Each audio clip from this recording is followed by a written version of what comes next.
next up is Dr. Adam Jensen from Hawaiʻi State Archives. Thank you so much for joining us today. His topic is, or his session is making public records public. Almost got me on a tongue twister there. I had to read that twice, but I appreciate it.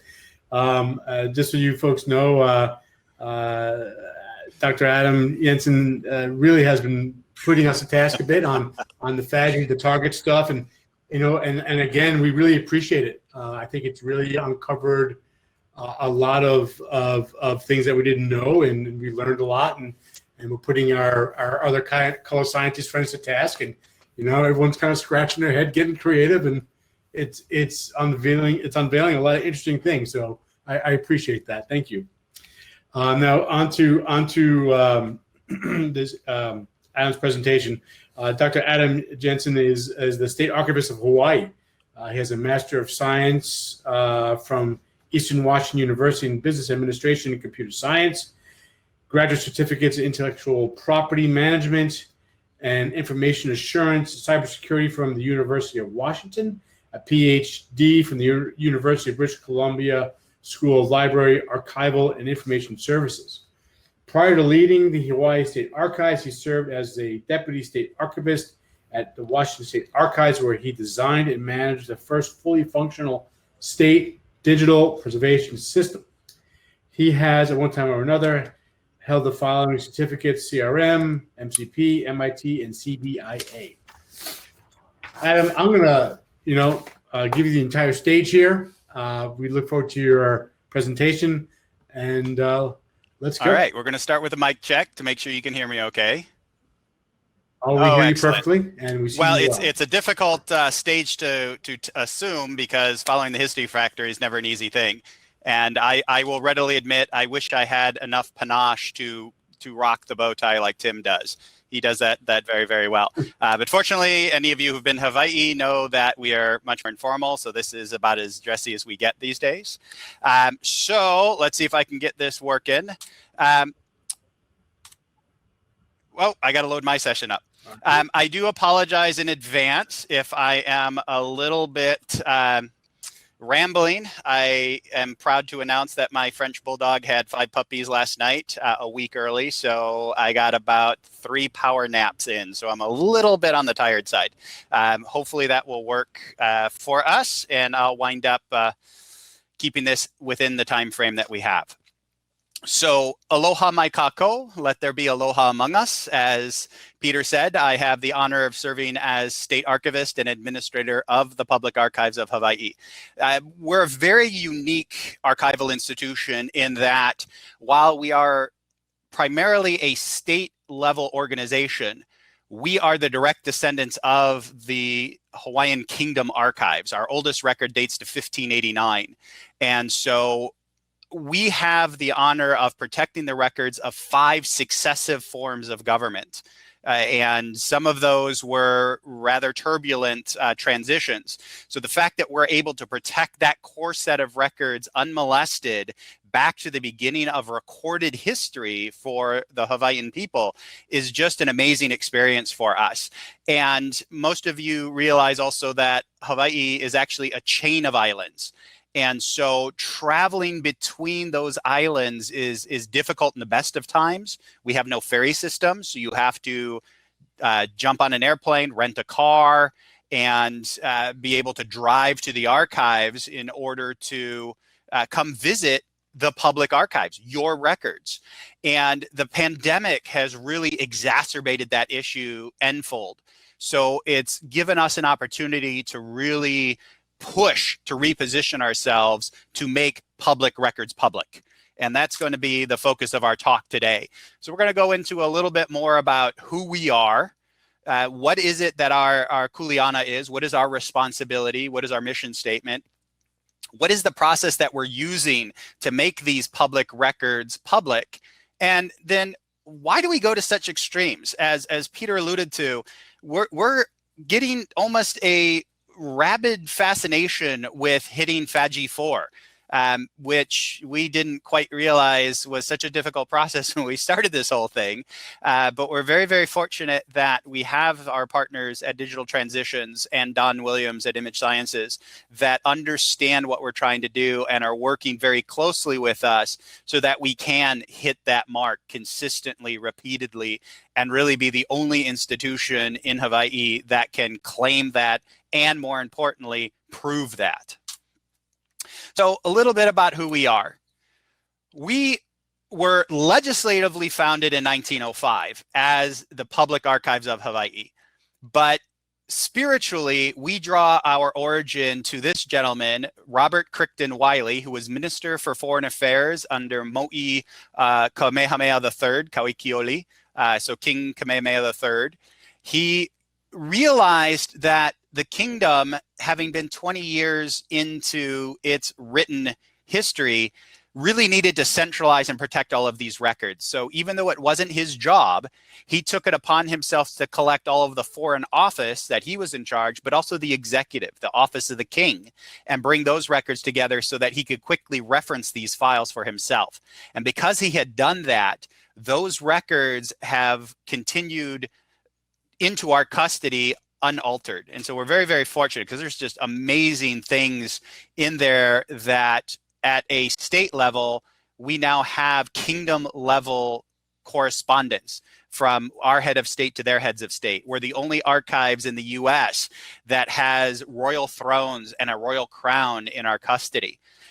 So when the territory of Hawaii realized that we had all these precious things and that now we're part of the US and the US might actually take them and relocate them into the mainland, they built us this facility in 1906. So this was the very first public archives.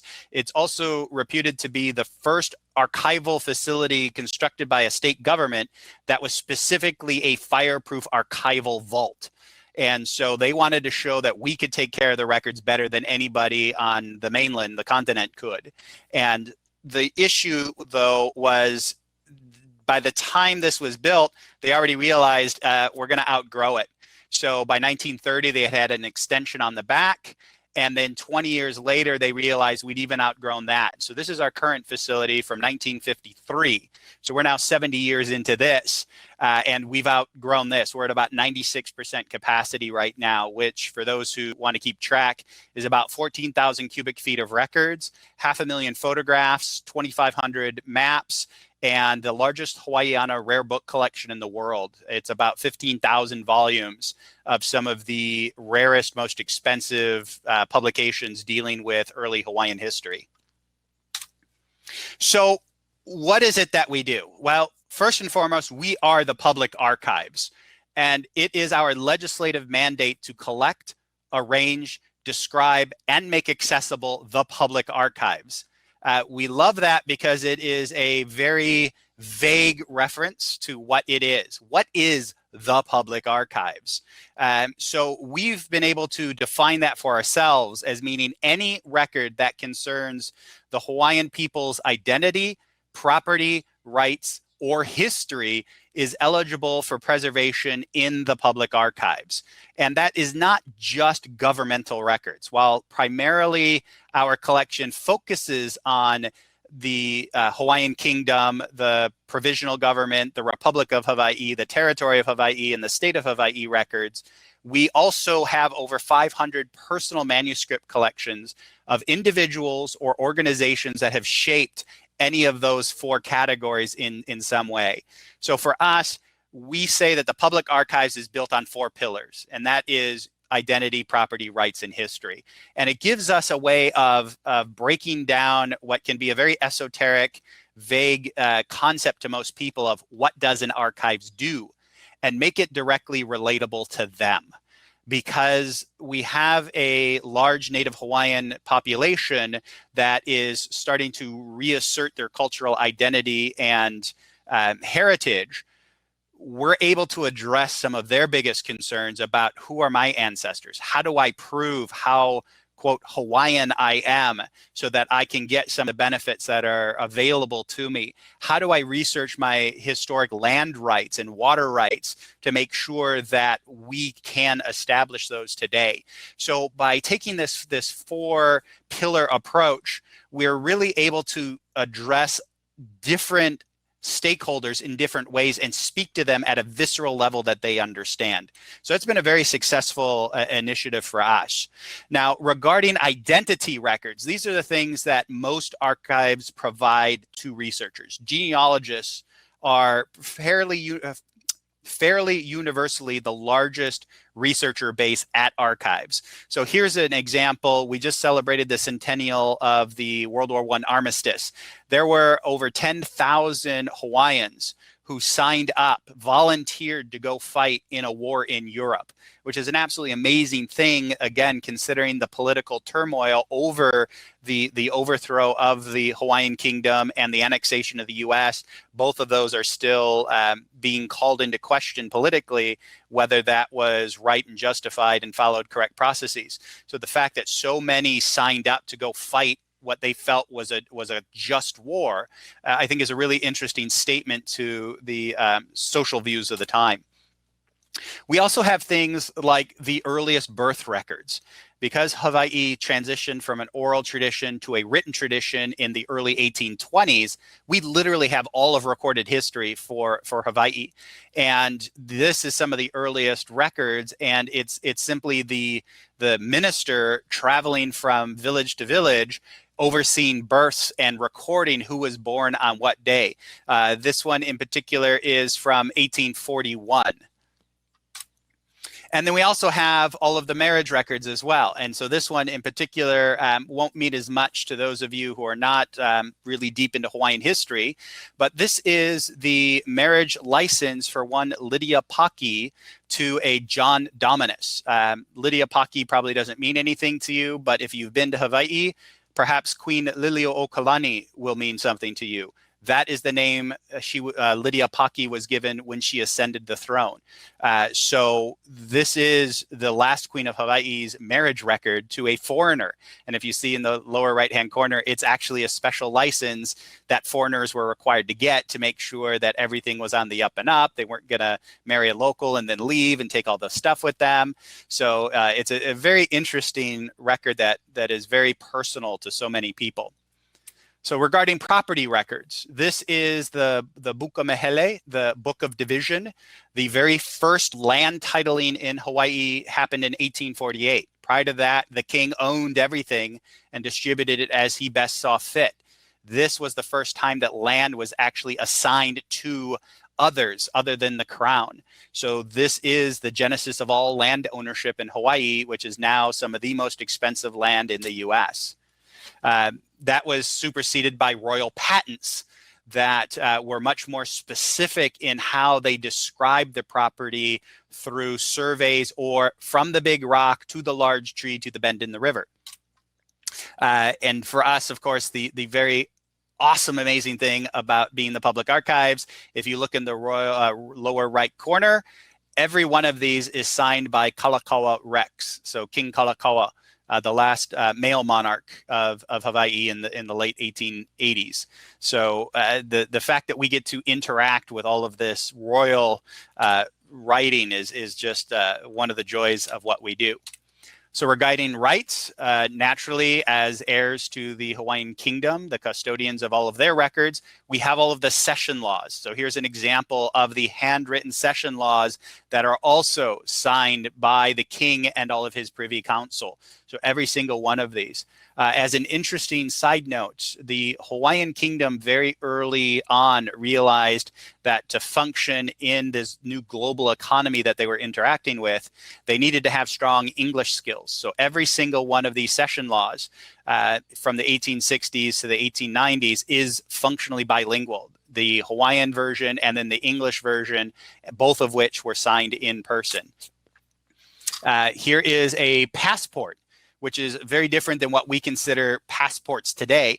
This was giving someone permission to pass through the port, which is where the original name came from. So this is also a very wonderful genealogy record, because anybody transiting through any of the ports in Hawaii had to have one of these in order to be able to leave the port.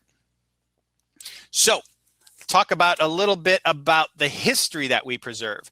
So here are some of the government records. This in particular is the Privy Council minutes. So this is basically the highest legislative body sitting around advising the king, talking about all the issues of the day. And they kept pretty extensive notes, again, bilingually, both in Alelo Hawai'i, the Hawaiian language, as well as English. So here we have a letter. Again, I mentioned we have the trappings of a national archives. This is a letter from President Abraham Lincoln of the United States of America, writing to the King of Hawaii, King Kamehameha V, expressing his profound sorrow at hearing the death of his brother, Kamehameha IV. And you can see that it ends, Your Majesty's great friend, Abraham Lincoln. And if you look at the date, it's 1862, which the United States was knee-deep in blood and guts in the Civil War. So the fact that Lincoln took time out of what must have been an incredibly busy time for him to express his profound sorrow at a country who has stayed decidedly neutral in that battle says a lot about the value of that relationship. And then here we have the declaration of the successorship for the last Queen of Hawaii. So she's naming her heir apparent through this record. We also have, as I mentioned, personal manuscript collections. We're very, very lucky to have Queen Liliuokalani's manuscript collection. So the last Queen of Hawaii, and this happens to be a handwritten version of what is perhaps one of the most well-known songs in the world over the last century, Aloha Oi. So having her actual physically written out in pencil version is easily one of our treasures. We also happen to have multiple diaries of hers, as well as her records of her educational society initiatives.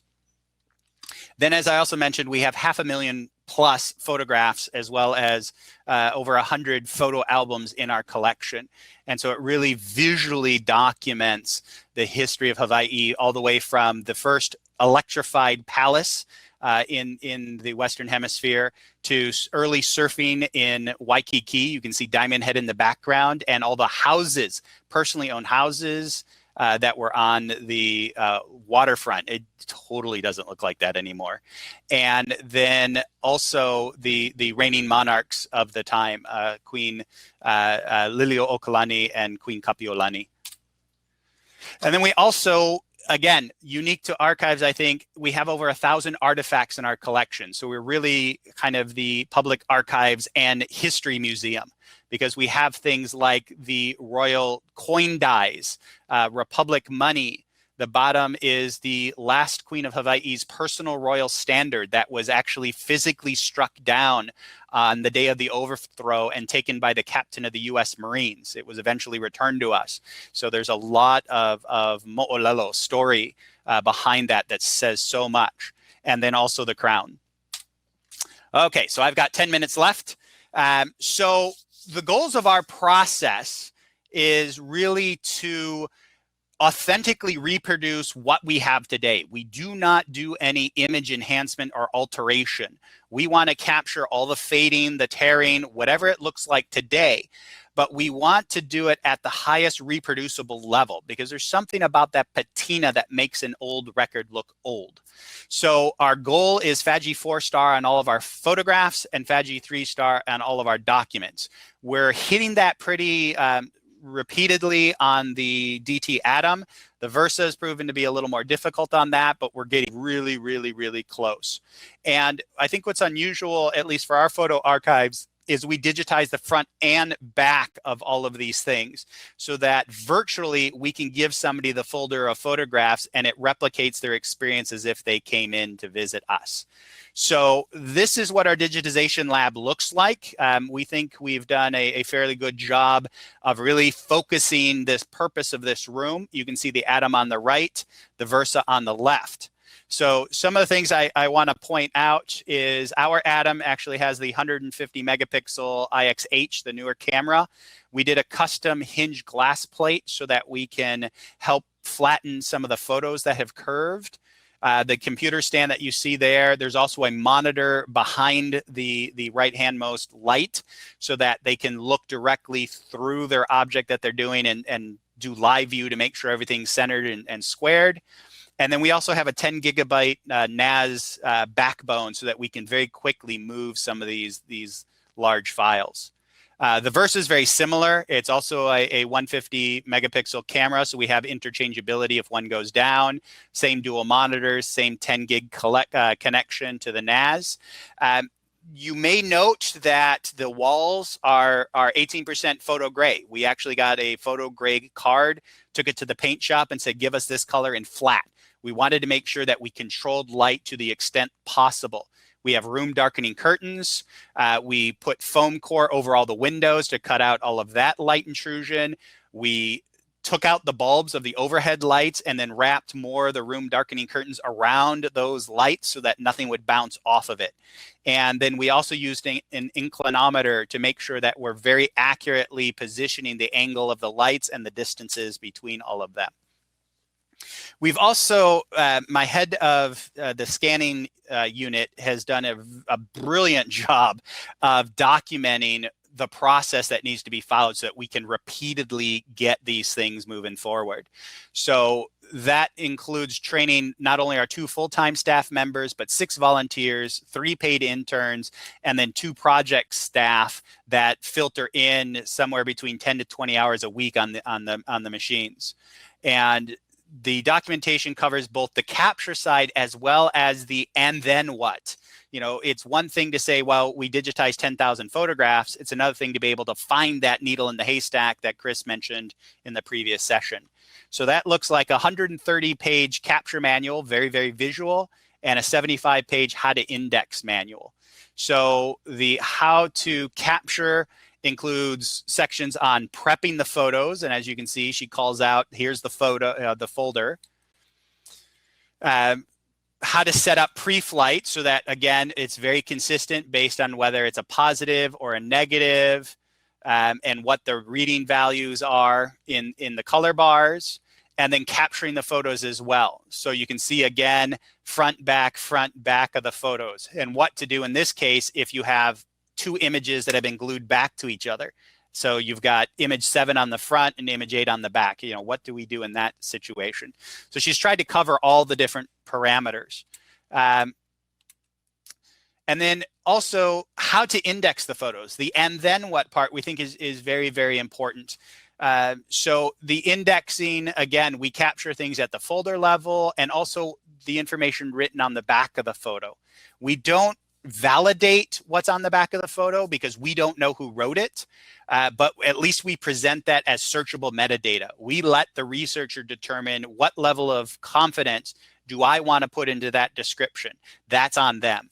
I only have 16 total staff to run the entire operation, including, you know, records management and our digital archives unit. So we don't have time to do extensive research into this, but at least we present the researcher everything that we have. And then Claire has also done some great little short videos that actually does screen capture to walk people through this. We do use pre-flight pretty extensively. We do set them up for some of the less technologically savvy individuals, but overall we find that with this manual, it's a fairly straightforward process to be able to capture all this stuff. So why do we do this? Why do we make all of our volunteers and interns read almost 200 pages of instructional manuals? Well, first and foremost, as the public archives, public records are not public if the public cannot access them. That means everybody. travel should not be an impediment. Financial capability should not be an impediment. Ability to travel should not be an impediment, not only from island to island, but what about the kupuna, the older generation who physically cannot travel for whatever reason? Democracy requires that people have access to their records. That's one of our founding legislations in Chapter 92F. So we need to make this available to them in order to enable democracy.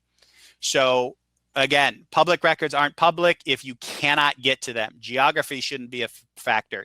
Time of day shouldn't be a factor. We're only open Monday through Friday, 9 to 5.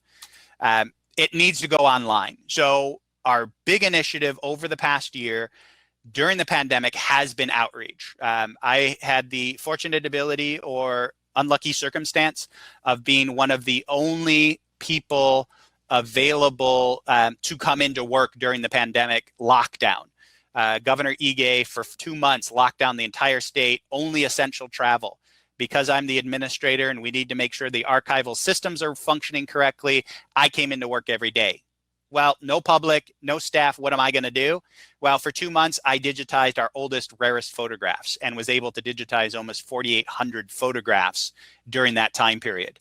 And so we transitioned our social media presence to a photo of the day.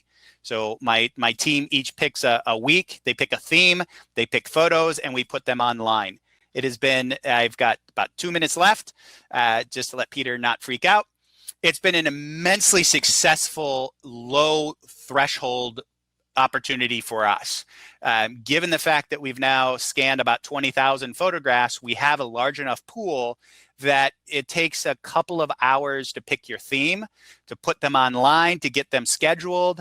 And as a result, we have increased our social media following by over 8,000 people over the last year.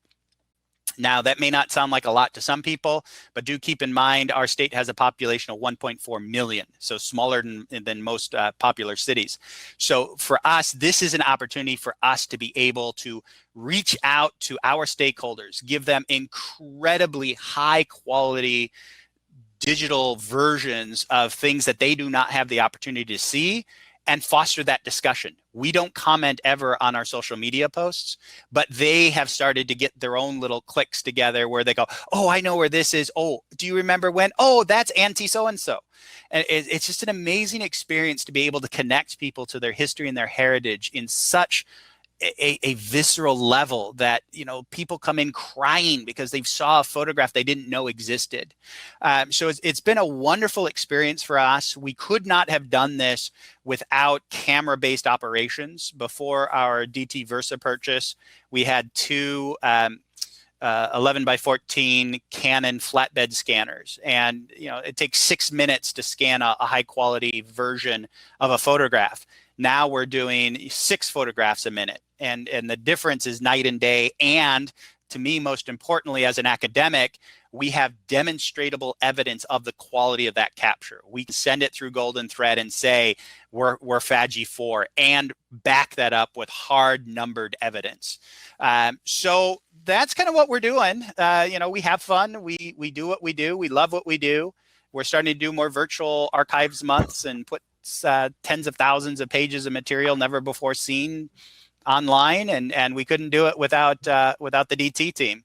As much grief as I give them, I do believe that they need to be applauded for all of their efforts and producing bloody top flight equipment. What I did not mention is we have gotten sign off to purchase a BC 100 to bring it in to digitize all of those old session law books, which are, you know, huge 18-inch tall, 6-inch thick, 150-year-old records of the most important laws of the land. Well, that was awesome, Adam, and we like being held to task, so we appreciate. Oh, well, the in that challenge, case, let me bring up a few more things that I wanted to talk to you about. Great.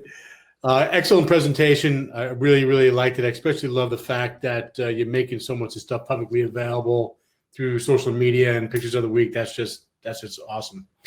So it's a really good time to open the floor up for some questions. So I'm kind of waiting for a couple to pop in here. Anybody? Anybody? Well, I'm sure we'll get something. As Peter mentioned, I have a Ph.D. in archival studies, but I also have a master's in computer science. So I do speak nerd. I just found out that I'm going to be on the Inter Pares Trust AI grant, which is a 4-year grant on implementing some of that machine learning into our technology. So I'm willing to nerd out on that.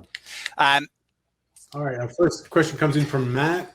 Any chance, Adam, do you feel like sharing your recipe books, your manuals and docs? Only on the condition you don't tell my head of digital unit that I did this, because she is meticulous and a perfectionist. And if she finds out she had a period in the wrong place, she will be mortified. But yeah, no, absolutely. We are the public archives, and we're adamant that nothing we have is not open to public inspection. There's no secrets here. We do everything above board because that's part of how you build public trust. So I will get those documents to DT, and we'll let them do with it as they will. Awesome. We love the transparency. Thank you. Next question is from Rachel. I'm curious why you decided not to comment on any of your photos posted. That has to do with public record law. If our policy is we do not comment, then we are not engaging in these conversations. So we are not making or receiving records in the course of our business, which means that we do not have to save those records as correspondence. I think government institutions don't realize what a sticky wicket they're in social media and having to comply with public record laws and compliance and retention of those. So that's why we don't do that. Mm-hmm. We make it very clear once a month we post saying, hey, we're not answering these. If you have a legit question, email us. Makes sense. Makes sense.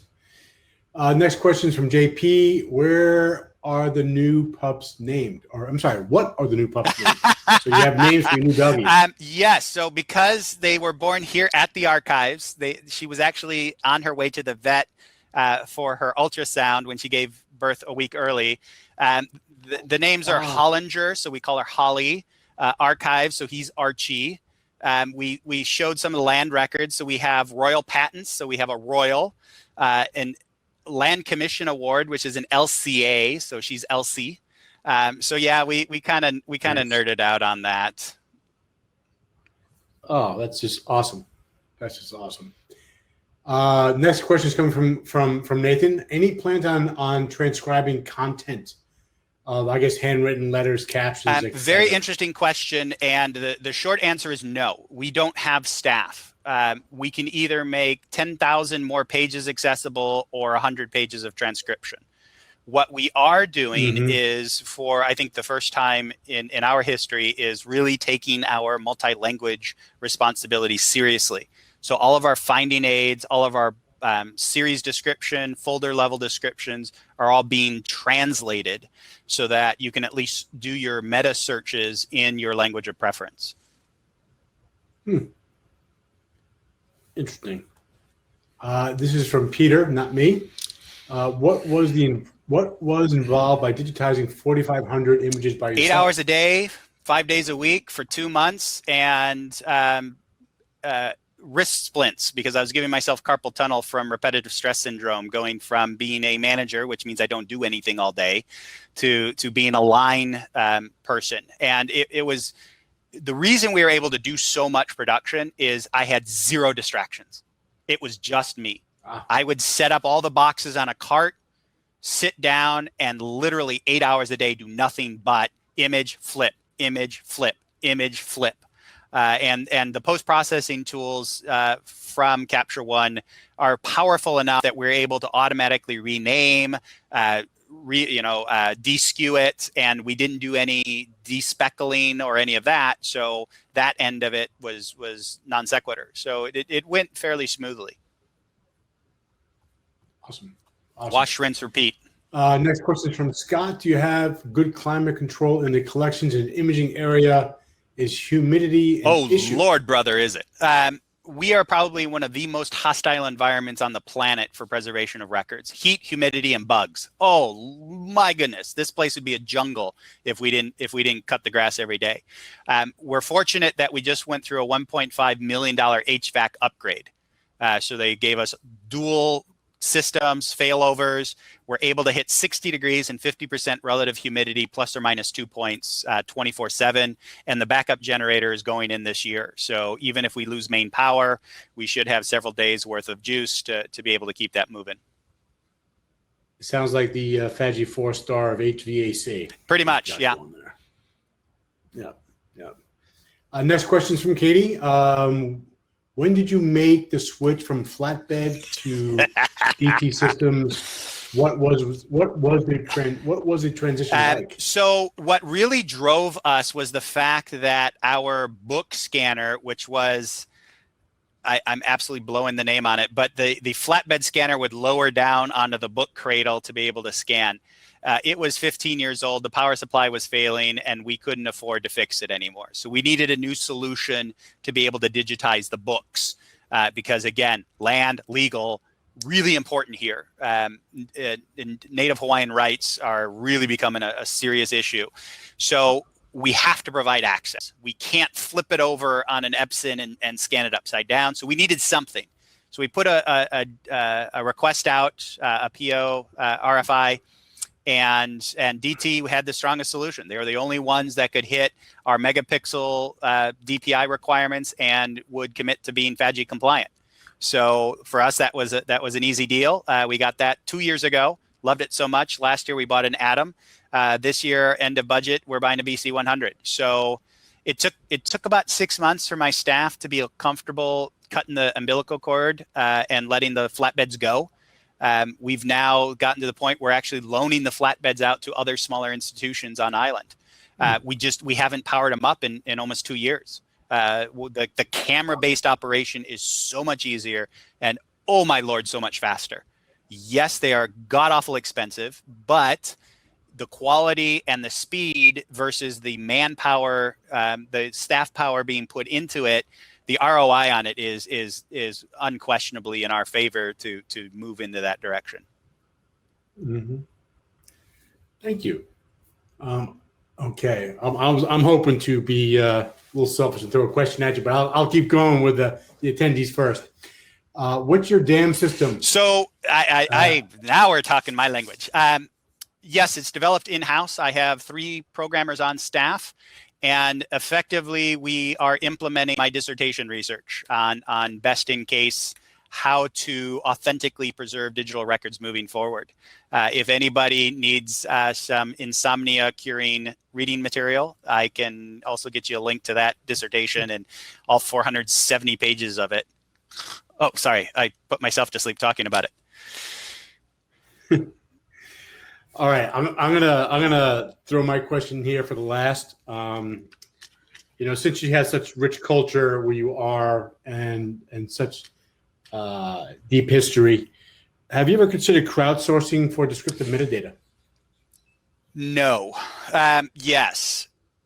It's a difficult issue because there are cultural and political and language connotations involved in some of this metadata transcription. The Hawaiian spoken today is quite a bit different from the Hawaiian of 1840. So it takes a certain level of mastery, not only of the language, but also the evolution of the language. We do have a cadre of volunteers that work remotely, but they go through a vetting testing process where we give them a known set of photographs to index. And then we compare their transcriptions to what we consider to be the gold standard to see how they're doing. And everything that's transcribed is double verified. So all of our scans are double verified and all the transcriptions are double verified so that we have high level of assurity going out. I would love to expand that out more. We'll see how that goes. Okay. Well, we do have to end this soon. I have to make some closing remarks. I don't have a lot of closing remarks, but I'd rather have the attendees ask Adam some more questions. So let's keep it going. If you have a couple more questions up, we'll do that. This is from Corinne. How do you do your recto verso workflow for imaging? Do you use boards, for instance? assuming you're meeting single sheet front back documents, no, we're just flipping them on the tabletop. Those things that are very delicate are always backed anyway. So it has a sheet under it, and then flip it. We put the sheet on the top, and then flip it and take the one off the back. Do you ever use a little spatula to get under it and flip it? When it gets to that level, it goes off into our conservation area, and they handle that. We don't have the DU do that. Okay, for like stabilization. Yeah, we stabilize, or we'll put it in Mylar first and then flip the Mylar. Here comes another question from Jeff. Do you have still or motion picture film? I wish we had more moving image and audio, but my predecessors abhorred doing that because I don't think they had any experience in it. So we have like a dozen 16 and 35 millimeter film rolls. We have thousands or tens of thousands of 35 millimeter film strips, stills, but we have a different machine that we use to digitize that. Nice. All right, let's just grab one more question, then we're going to close out this out. Okay, this came from Aiden. How are you validating Fajr compliance? And the question is, are you using golden thread? Absolutely, because it's one thing to say, well, we're compliant. You know, we do everything that it requires, but I want, you know, at my core, I'm an academic. I want numbers. Show me the evidence. And so we randomly select 1 out of 10 images that we've done, and we run those through Golden Thread to make sure that we hit the marks. We've just purchased the golden, what's the other golden one? Golden Touch, so that we can bring all of our vendors now up to speed on their equipment to at least hit Fajr 3 compliance. Nice. So yeah, we've purchased about $12,000 worth of color bars now. So. Well, Adam, I have to say congratulations on a bunch of fronts, your BC 100, your new puppies, the whole thing. This was a fantastic presentation, great energy, and make sure you stick around.